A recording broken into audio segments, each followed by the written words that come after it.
আসসালামু আলাইকুম ফ্রেন্ডস। আজ বেগুন আর কচুরমুখী দিয়ে ভিন্ন স্বাদের একটা নিরামিষ পদ নিয়ে চলে এলাম তোমাদের মাঝে। এখানে একটা বেগুন নিয়ে নিয়েছি আর এখানে বেশ কিছু কচুরমুখীও নিয়ে নিয়েছি, যেগুলোর খোলা ছাড়িয়ে নিয়েছি। তো এই রেসিপিটা কিন্তু একদম নিরামিষ রান্না করব, তবে স্বাদে হবে বেশ দুর্দান্ত। তো প্রথমেই যেটা করব সেটা হচ্ছে কচুরমুখীগুলোকে আমি কেটে নেব। এখানে তোমরা চাইলে আস্তও দিতে পারো, আবার চাইলে আমার মতন 2 ফালি করে নিতে পারো। তবে যে একবার এইভাবে রান্না কচুরমুখী আর বেগুন খেয়েছে সে, আমি কথা দিচ্ছি, বারবার খেতে চাইবে। এতটাই স্বাদে দুর্দান্ত হয় নিরামিষ এই পদখানা। তো দেখো, এখানে আমি আমার প্রয়োজন মতো কচুরমুখী আর বেগুনটা নিয়ে নিয়েছি। তোমরা তোমাদের প্রয়োজন মতো এখানে নিয়ে নিও। তো প্রথমেই যে কাজটা করছি সেটা ভালো করে সাবধানে আমি কচুরমুখীগুলো কেটে নিচ্ছি একে একে। এছাড়া রান্না করার জন্য তেমন কোনো মশলা এখানে ব্যবহার করা হয়নি। সাধারণ ঘরে থাকা উপকরণ দিয়ে চটজলদি তোমরা রেসিপিটা তৈরি করে নিতে পারবে একদম ইজিলি। তো একবার ভিডিওটা মনোযোগ সহকারে দেখলে কিন্তু যারা নতুন আছো তারাও এই রান্নাটা করে নিতে পারবে খুব সহজে। তো বন্ধুরা, তোমরা যারা আছো এরকম সহজ সরল স্বাদে অসাধারণ রেসিপি খুঁজছো, তারা যেমন খুশি তেমন চ্যানেলটিকে সাবস্ক্রাইব করে রাখতে পারো, পাশে থাকা বেল আইকনটিকে প্রেস করে রাখতে পারো, যাতে পরবর্তী ভিডিও আপলোড হলে সবার প্রথমে নোটিফিকেশন তোমাদের কাছে পৌঁছে যায়। এছাড়া ভিডিও দেখতে এ পর্যায়ে এসে গেছো, এখনও লাইক দাওনি, একটা লাইক দিয়ে পুরো ভিডিওটা কন্টিনিউ করার অনুরোধ রইল। আমি কচুরমুখীগুলো কেটে নিয়ে এখন চুলায় চলে আসলাম। ফ্রাই প্যান বসিয়ে দিয়েছি, দিয়ে দিলাম খানিকটা তেল, মানে যতটুকু আর কি প্রয়োজন, আর তার ভিতর দিয়ে দিচ্ছি একটা মিডিয়াম সাইজের পেঁয়াজ কুচি। তো পেঁয়াজ কুচিটাকে একটু হালকা করে ভেজে নিচ্ছি, মানে কাঁচা গন্ধটা চলে যাবে সেরকম। এখানে কোনো ব্রাউন কালার করব না, তোমরা দেখেই বুঝতে পারছো যে আমি কতটা পেঁয়াজটা ভেজে নিয়েছি। এরপর এখানে আদা রসুনের পেস্টটা দিয়ে দিলাম। তো আদা রসুনের পেস্টটা দিয়ে পেঁয়াজের সাথে আরও 1 থেকে 1.5 মিনিট মতো এটাকে রান্না করব, যাতে আদা রসুনের যে গন্ধটা আছে সেটা চলে যায়।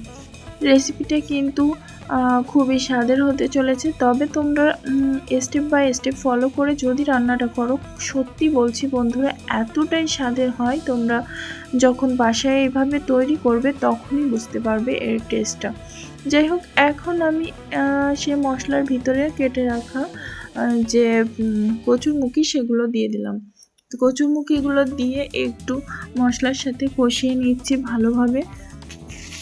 তো এখানে কিন্তু তোমরা এভাবেই কচুরমুখীটা ব্যবহার করবে, মানে সিদ্ধ না করে, সিদ্ধ করে দিলে কিন্তু অত বেশি ভালো লাগবে না, নাল নাল হয়ে যায়।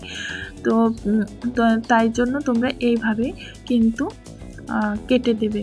তো দেখো, আমি একটু নেড়ে চেড়ে নিয়ে এখন এখানে হলুদের গুঁড়া অ্যাড করে দিলাম, আর দিয়ে দিলাম একটু ধনিয়া গুঁড়া, সাথে দিচ্ছি স্বাদ মতো লবণ।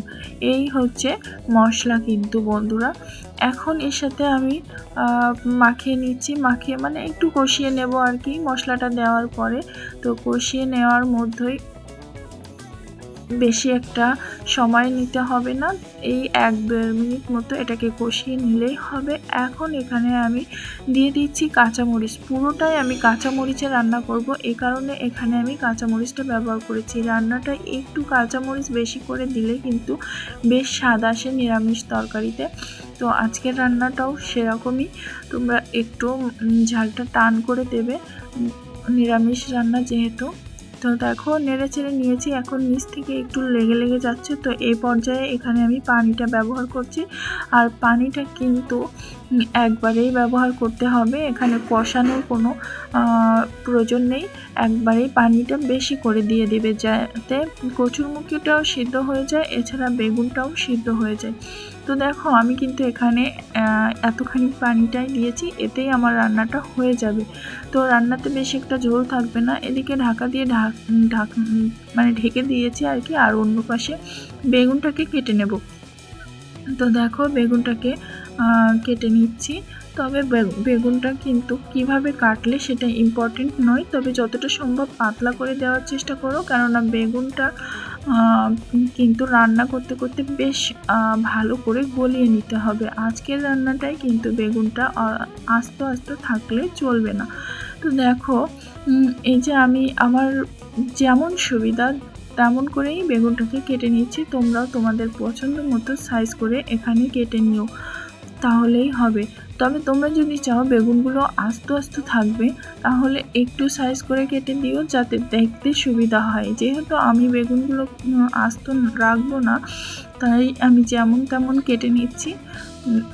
মানে ছোট হলেই হবে এরকম পর্যায়ে রেখে কেটে নিচ্ছি। তো দেখো সমস্ত বেগুনগুলো আমি কেটে নিয়েছি। এখন এগুলোকে কেটে নিয়েই পানির ভিতর দিয়ে দিতে হবে, যাতে বেগুনগুলো কালো না হয়ে যায়। কালো হয়ে গেলে কিন্তু দেখতে খারাপ দেখা যাবে, তরকারির কালারটাও নষ্ট হয়ে যাবে। তাই খেয়াল রেখে বেগুনটা কেটে নেবে। আমি কিন্তু আগেই বেগুনটা কেটে নিতে পারতাম, বাট আগে কেটে না নেওয়ার এটাই কারণ ছিল, যেহেতু বেগুনটা পরে ব্যবহার করব তাই আমি পরেই কেটে নিচ্ছি। যাই হোক, এখন এদিকে আমি ঢাকনাটা উঠিয়ে দেখছি কি অবস্থা। তো দেখো এখানে প্রায় কচুরমুখিটা আমার 60 থেকে 70% মতো সিদ্ধ হয়ে গেছে, আর বাকি যেটা রান্না করব সেটা বাকি জালেই সিদ্ধ হয়ে যাবে। এখন এই পর্যায়ে এসে আমি ধুয়ে রাখা বেগুনগুলোকে দিয়ে দিচ্ছি।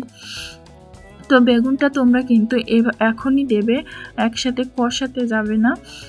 তবে তখন আবার ঠান্ডা পানি হয়ে লাগবে বেগুনের গায়ে, এতে বেগুনের একটু গন্ধ চলে আসতে পারে। তাই তোমরা অবশ্যই একটু গরম পানির ভিতরে বেগুনটা দিয়ে রান্নাটা করে নেওয়ার চেষ্টা করবে। এতে করে বেগুন সিদ্ধ হতে যেমন টাইম কম লাগবে, তেমনি খেতেও ভীষণই টেস্টফুল হবে। তো সব কিছু দিয়ে একটু হালকা করে নাড়াচাড়া করে এখন এটাকে ঢাকা দিয়ে রাখতে হবে প্রায় 5 থেকে 7 মিনিটের জন্য। এর মধ্যেই বেগুনটা বেশ নরম হয়ে আসবে। তো ফিরছি আমি এখন 7 মিনিট 8 মিনিট পরে হবে হয়তো। তো যাই হোক, এখন দেখো বেশ ফুটতে শুরু করেছে বেগুনগুলো। মাশাআল্লাহ, ঝোলটা ফুটতে ফুটতে বেগুনটা অনেকটা নরম হয়ে গেছে। আর বাকি রান্নাটাও কিন্তু চুলার জালটা মিডিয়ামে রেখে আমি করছি। তো বেগুন যত সিদ্ধ হয়ে যাবে তরকারিটা ততটাই কমে আসবে। কিন্তু বন্ধুরা, অনেক তরকারি মনে হচ্ছে, বাট তরকারিটা কমে আসবে। তোমরা এই রান্নাটা কিন্তু গরম গরম ভাতের সাথে খেতে পারো, বেশ দুর্দান্ত লাগে। আমার তো অনেক ভালো লাগে। তোমরা অবশ্যই বাসায় এভাবে ট্রাই করে দেখতে পারো, স্বাদে কিন্তু সত্যি অসাধারণ হয় বন্ধুরা।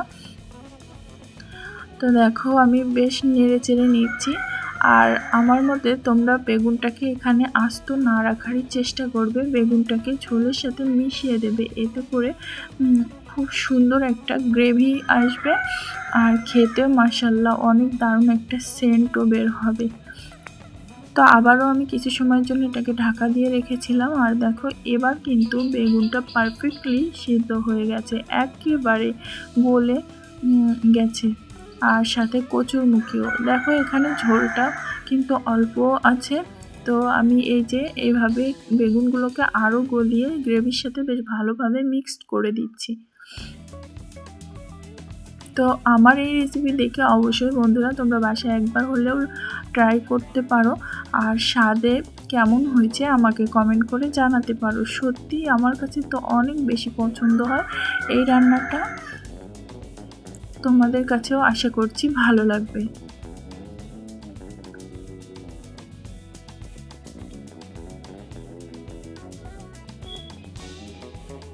যারা বেগুন বা কচুরমুখী পছন্দ করো না, তারা অবশ্যই এইভাবে একবার ট্রাই করে দেখো। এরপর থেকে বেগুন আর কচুরমুখির ফ্যান হয়ে যাবে। যেহেতু দুইটাই অ্যালার্জি থাকলে কিন্তু খুবই চুলকানোর ভয় থাকে, তারপরেও এই এমন একটা রেসিপি যে চুলকানোর ভয় থাকলেও খেতে মনে ইচ্ছে করবে, এতটা স্বাদের হয়। তো দেখো বেশ ভালোভাবে কিন্তু ঘেটে গেছে। আর এখন আরও একটু নাড়িয়ে চাড়িয়ে দেখছি, আমার রান্নাটা অলমোস্ট কমপ্লিট হয়ে গেছে। আমি এরকমটাই রাখবো, আর এরকমটাই চেয়েছিলাম। এরকম থাকলে কিন্তু কাঁচা ঝালের একটা দুর্দান্ত ফ্লেভার আসছিল, যেটা তরকারির স্বাদকে বাড়িয়ে দিচ্ছিল। তোমরা চাইলে লাস্ট দিকে এসে একটু জিরা বাটা অ্যাড করতে পারো বা সরিষা বাটা অ্যাড করতে পারো, আরও টেস্ট হবে যেহেতু নিরামিষ। তো এখন এটাকে আমি পরিবেশন করে নিচ্ছি। দেখো একটা গামলায় নিয়ে তো ঝোলটা কতটা কেমন আছে তোমরা তো বুঝতেই পারছো। বাই দ্য ওয়ে, আজকের ভিডিও ছিল এ পর্যন্তই। দেখা হবে নেক্সট এপিসোডে নতুন কোনো রেসিপির সাথে। ততক্ষণ পর্যন্ত সবাই ভালো থাকবে, সুস্থ থাকবে। ধন্যবাদ সবাইকে। আল্লাহ হাফেজ।